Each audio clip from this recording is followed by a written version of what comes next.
Ayo Alisa, dekati Davin agar kita mendapat warisannya. Aku tidak mau ini semua, Bu. Assalamualaikum sahabat Sinar Karomah. Bayangkan, Alisa, gadis 23 tahun, dipaksa menikah dengan Davin, pria tampan tapi dikenal sebagai ODGJ, demi ambisi ibunya mengejar warisan keluarga Santosa. Tanpa cinta dan tanpa pilihan, Alisa pasrah mengenakan gaun pengantin. Namun, malam pertama bukan tentang keintiman, melainkan sebuah kontrak aneh, tatapan kosong, dan kalimat yang membuat darahnya membeku. Semua orang ingin aku mati, dan sekarang kau bagian dari permainan itu. Seiring hari berganti, rahasia keluarga mulai terbongkar. Alisa menemukan fakta mengejutkan. Ayah Davin dibunuh, ibunya terlibat, dan masa lalu Davin dimanipulasi agar terlihat gila. Alisa terjebak di antara cinta, kebohongan, dan konspirasi mematikan yang bisa menghancurkan segalanya. Kini, ia tak bisa lari. Ia harus memilih, menjadi boneka selamanya, atau melawan semua kebusukan yang tersembunyi di balik nama keluarga besar itu. Sebelum kita mulai ceritanya, jangan lupa dukung kami dengan like dan subscribe Sinar Karomah agar kami semangat untuk memberikan cerita menarik lainnya. Semoga semua yang like dan subscribe channel ini selalu diberi kesehatan, rezeki yang lancar, hati yang tenang, dan dimudahkan segala urusannya. Mari kita mulai ceritanya. Alisa berdiri mematung di depan cermin, mengenakan gaun pengantin putih yang begitu indah, tapi terasa dingin dan tak berarti. Riasan di wajahnya tampak sempurna, tapi tak mampu menutupi kegelisahan di matanya. Di luar kamar, suara gamelan dan tawa tamu undangan memenuhi udara, seolah hari ini adalah hari yang paling membahagiakan. Tapi di dalam, dada Alisa sesak, seolah dikurung dalam perjanjian yang tak bisa ia batalkan. Ibu, ini benar-benar harus, ya? Gumamnya pelan, hampir tak terdengar. Alisa, jawab ibunya, Bu Ratna, dengan suara tajam tapi dibungkus senyum. Ini kesempatan langka. Keluarga Santosa bukan keluarga biasa. Setelah pernikahan ini sah, harta mereka akan jatuh ke tangan kita, ke tangan kamu. Bukan ke tangan kita, Bu. Ke tangan ibu, batin Alisa. Davin, pria yang akan dinikahinya, adalah cucu terakhir dari keluarga Santosa. Ia tampan, berwibawa, tapi ada satu cap yang menempel kuat di dirinya. Orang dengan gangguan jiwa. Beberapa warga menyebutnya gila karena suka bicara sendiri, suka mengurung diri, dan tak pernah terlihat berinteraksi normal sejak ayahnya meninggal misterius 5 tahun lalu. Tapi di balik semua itu, Alisa tahu satu hal. Matanya terlalu jernih untuk disebut kosong. Upacara pernikahan berjalan cepat. Davin duduk diam di samping Alisa. Tidak menatap, tidak bicara. Tapi ia tidak menolak. Ia hanya patuh. Seperti boneka yang sedang dimainkan dalam sandiwara besar. Malam pun tiba. Di kamar pengantin, Alisa menunggu di atas ranjang yang dihiasi kelopak mawar. Gaunnya sudah dilepas, diganti piyama satin yang dipinjamkan keluarga Santosa. Lampu kamar menyala lembut. Dan kemudian, pintu terbuka. Davin masuk dengan langkah pelan. Wajahnya tetap datar, tapi kali ini ia menatap Alisa.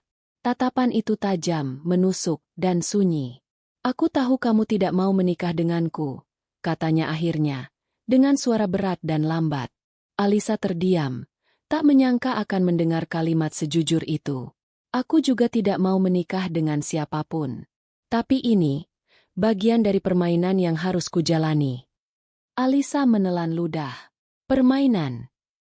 Davin berjalan pelan, mengambil sesuatu dari laci meja, sebuah map coklat berisi beberapa lembar kertas.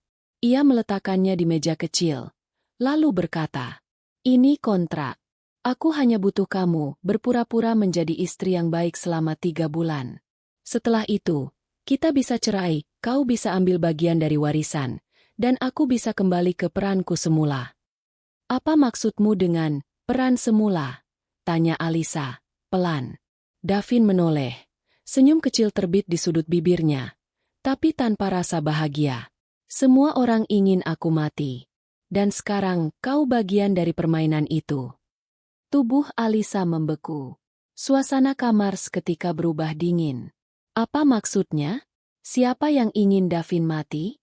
Dan kenapa ia berkata seolah semua ini hanyalah sandiwara? Belum sempat ia bertanya lebih jauh, Davin sudah merebahkan diri di sofa, membelakangi Alisa. Kunci kamar ada di meja. Kalau kau takut, silakan kunci dari dalam. Aku tidak akan menyentuhmu. Aku bukan monster seperti yang mereka bilang. Alisa duduk membatu. Gaun pengantin, pesta mewah, senyum tamu, semua terasa seperti mimpi buruk yang dibungkus dalam dekorasi indah. Dan di tengah semua itu, ada sosok pria yang semua orang anggap gila, tapi baru kali ini, seseorang membuat Alisa merasa bahwa dialah satu-satunya yang waras dalam keluarga besar yang menyimpan terlalu banyak rahasia. Ia bangkit, berjalan pelan ke arah meja, memegang kunci kamar dengan tangan gemetar. Tapi ia tak menguncinya. Ia kembali ke ranjang dan duduk diam. Malam itu sunyi, tapi di kepala Alisa suara pertanyaan bergema tanpa henti. Apa sebenarnya yang sedang terjadi? Siapa Davin sebenarnya? Dan siapa yang mengatur semua ini? Pagi pertama setelah pernikahan itu seharusnya menjadi pagi penuh cinta dan harapan. Tapi tidak untuk Alisa. Ia bangun lebih awal dari biasanya. Terduduk di tepi ranjang sambil menatap jendela besar yang terbuka pada taman belakang rumah keluarga Santosa. Angin semilir masuk membawa aroma rumput basah dan mawar putih. Indah, tapi hambar. Seindah rumah ini, tetap terasa seperti penjara emas. Davin sudah tak ada di sofa. Hanya ada sisa lipatan selimut dan jejak kaki di lantai marmer yang mengarah ke pintu belakang. Alisa berdiri, mengenakan sandal rumah, lalu berjalan menyusuri lorong panjang. Dinding rumah itu penuh lukisan keluarga. Semua dalam pose formal dan ekspresi dingin. Tak ada kehangatan di mata mereka.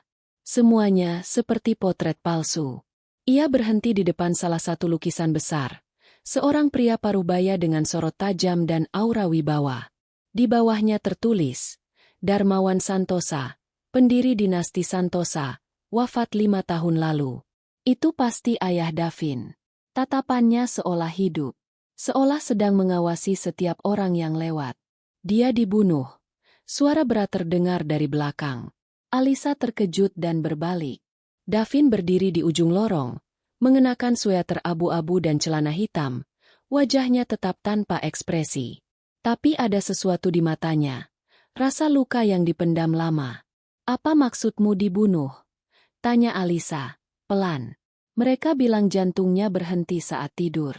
Tapi seminggu sebelum itu, dia bilang dia sedang disingkirkan. Ada yang ingin menggantikan posisi kepala keluarga. Alisa terdiam. Cerita ini terdengar seperti sinetron gelap yang diputar tengah malam. Tapi tatapan Davin terlalu nyata untuk dianggap drama. Siapa yang kamu maksud dengan mereka? Tanya Alisa. Davin tak langsung menjawab. Ia melangkah ke arah jendela besar yang menghadap taman, lalu menunjuk sebuah bangunan kecil di sisi utara rumah. Itu paviliun tua. Dulu, ayah sering menghabiskan waktu di sana. Tempat rahasia. Tapi setelah beliau meninggal, semua dikunci. Dilarang masuk. Termasuk aku. Alisa menatap bangunan itu. Seolah ada magnet yang menarik dirinya ke sana. Semuanya terasa makin aneh. Semakin ia mendekat pada sosok Davin, semakin banyak kabut yang menyelimuti kenyataan. Kenapa kamu cerita semua ini ke aku? Tanya Alisa. Davin menoleh pelan. Karena kamu sudah jadi bagian dari permainan ini. Dan aku tidak yakin kamu sadar seberapa dalam kamu sudah masuk. Hari-hari setelah itu berjalan seperti teka-teki hidup. Ibu mertuanya, Tante Regina, adik dari almarhum Darmawan, menyambut Alisa dengan senyum ramah, tapi ada yang aneh dari cara dia bicara. Seolah semua dikendalikan.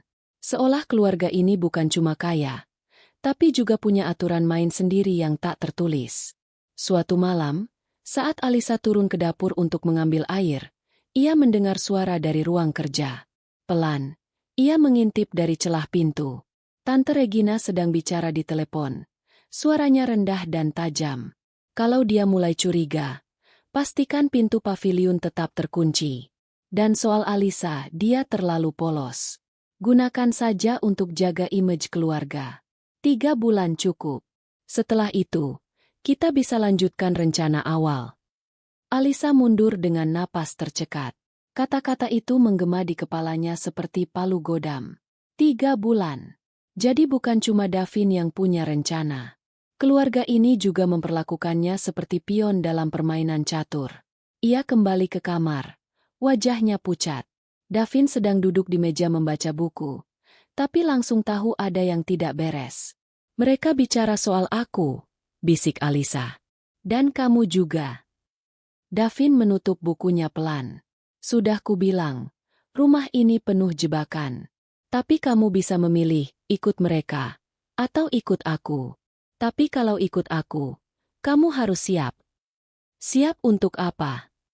Untuk membuka semua kebenaran. Sekaligus kotoran yang disembunyikan keluarga ini selama bertahun-tahun. Dan malam itu, untuk pertama kalinya, Alisa sadar, pernikahan ini bukanlah jalan buntu. Tapi pintu masuk menuju rahasia yang lebih gelap dari yang ia bayangkan. Hujan rintik turun pelan sejak sore. Udara di sekitar rumah keluarga Santosa terasa lebih lembab dan dingin malam itu. Alisa duduk di tepi jendela kamarnya, memandangi paviliun tua yang samar terlihat di balik rimbun bunga dan pepohonan. Meski terkunci dan dilarang didekati, rasa penasaran makin kuat mencengkram hatinya.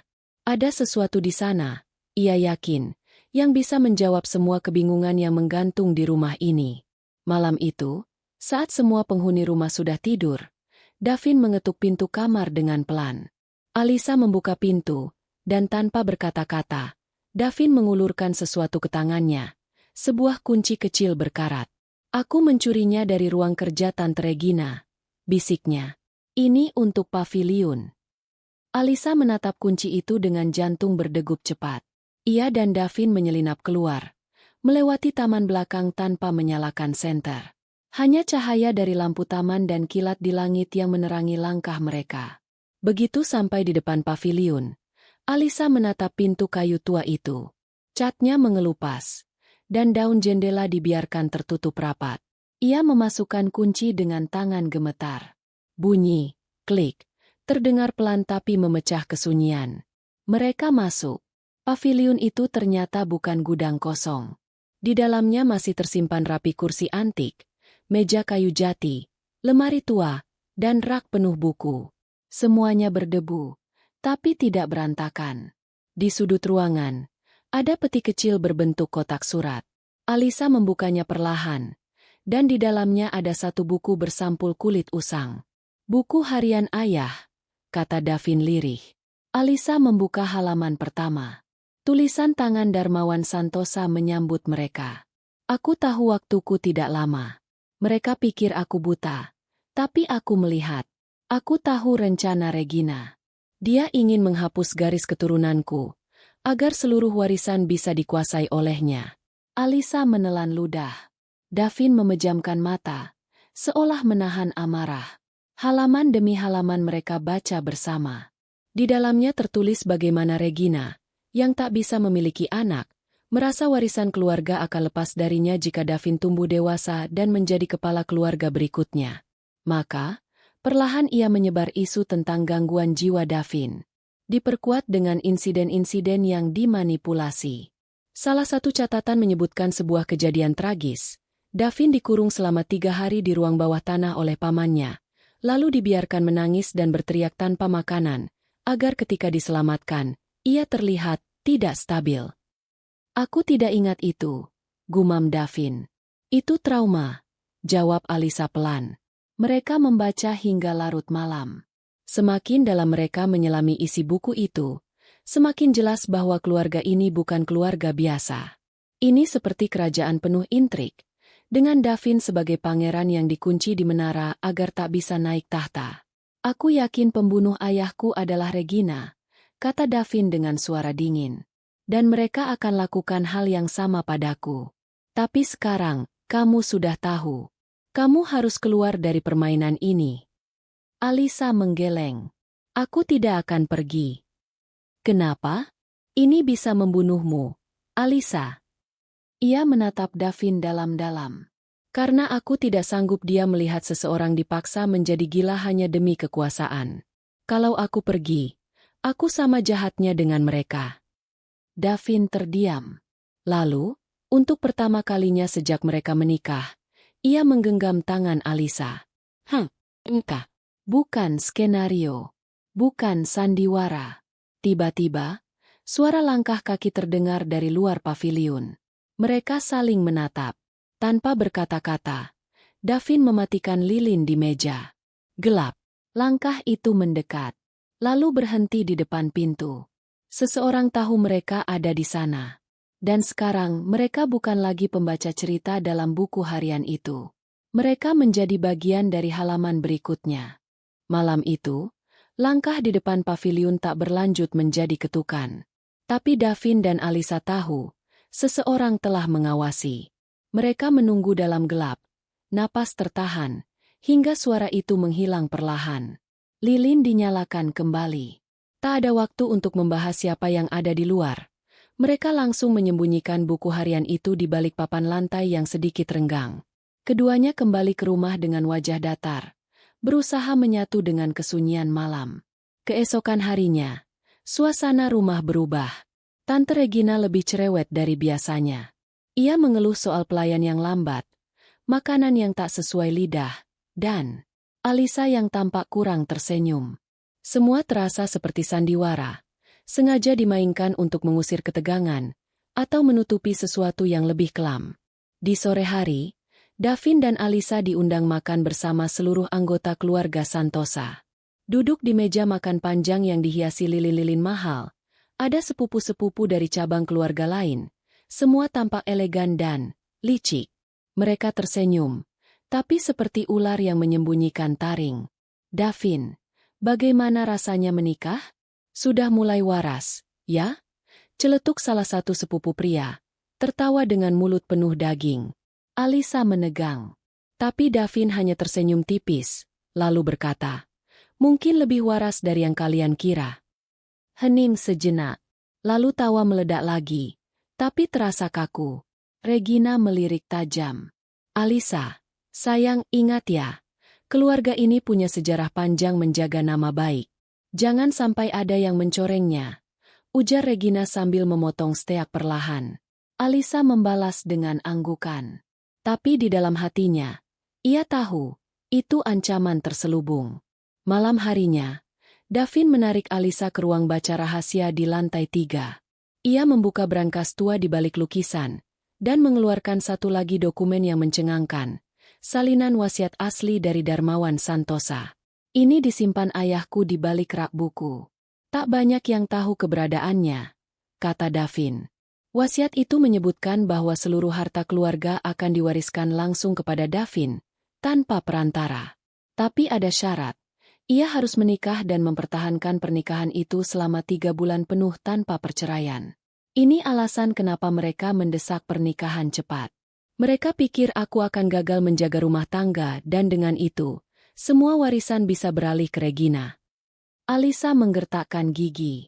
Permainan ini jauh lebih busuk dari yang ia kira. Dan ia telah dijadikan pion sejak awal. Tapi sekarang, ia bukan pion lagi. Ia tahu arah geraknya. Malam itu juga, Alisa kembali ke paviliun dan membawa buku harian itu.